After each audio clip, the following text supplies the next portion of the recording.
ഇസ്രായേലിൻ്റെ ആക്രമണത്തിന് തിരിച്ചടി നൽകിയിരിക്കുകയാണ് ഇറാൻ. ഒപ്പം US-ന് ശക്തമായ മുന്നറിയിപ്പ് നൽകിയിരിക്കുന്നു. ആക്രമണത്തിൻ്റെ അനന്തരഫലം US-ഉം അനുഭവിക്കേണ്ടി വരുമെന്നാണ് ഇറാൻ തുറന്നടിച്ചിരിക്കുന്നത്.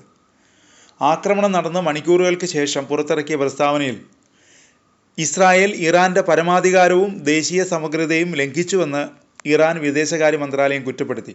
ഇറാനെതിരെ സയനിസ്റ്റ് ഭരണകൂടം നടത്തിയ ആക്രമണങ്ങൾ ഐക്യരാഷ്ട്രസഭയുടെ ചാർട്ടറിൻ്റെ ആർട്ടിക്കിൾ 2(4) ലംഘനമാണ്.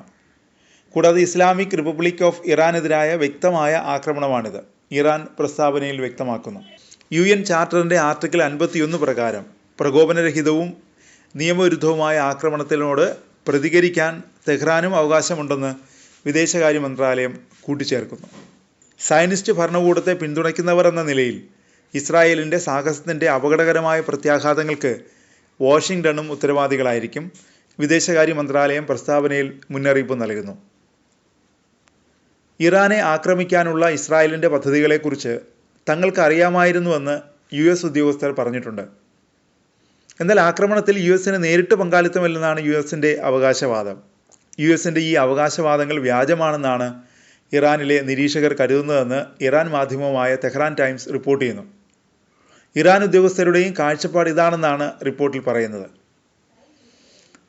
സംഘർഷം രൂക്ഷമാകാനുള്ള സാധ്യത കണക്കിലെടുത്ത് മിഡിൽ ഈസ്റ്റിലുടനീളം US എംബസി ഉദ്യോഗസ്ഥരെ ഒഴിപ്പിക്കാൻ 2 ദിവസം മുമ്പ് തന്നെ US തുടങ്ങിയിരുന്നു. ഇസ്രായേൽ ഇറാനെ ആക്രമിച്ചാൽ ഇറാനിൽ നിന്ന് ഉടനടി തിരിച്ചടി ഉണ്ടാകുമെന്ന് ഇസ്രായേൽ പ്രതിരോധ മന്ത്രി ഇസ്രായേൽ കാറ്റ്സ് നേരത്തെ പറഞ്ഞിരുന്നു. ഇസ്രായേൽ, വെസ്റ്റ് ബാങ്ക്, ഗാസ എന്നിവിടങ്ങളിലെ എംബസി ജീവനക്കാരോടും അവരുടെ കുടുംബാംഗങ്ങളോടും വ്യാഴാഴ്ച വൈകുന്നേരം അഭയം തേടാൻ സ്റ്റേറ്റ് ഡിപ്പാർട്ട്മെൻറ്റ് നിർദ്ദേശവും നൽകിയിരുന്നു.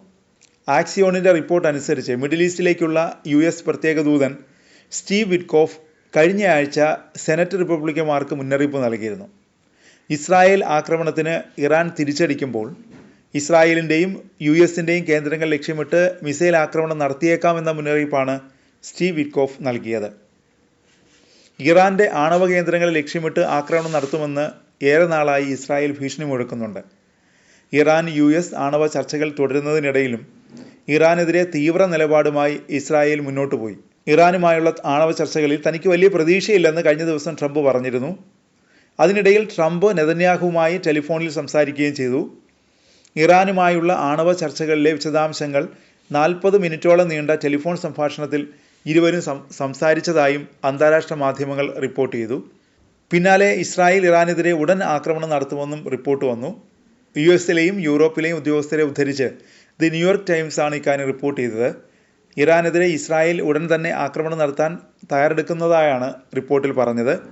ആക്രമണം നടത്തിയാൽ അത് മിഡിൽ ഈസ്റ്റിൽ സംഘർഷം കൂടുതൽ വർദ്ധിപ്പിക്കുമെന്നും റിപ്പോർട്ട് ചൂണ്ടിക്കാട്ടിയിരുന്നു.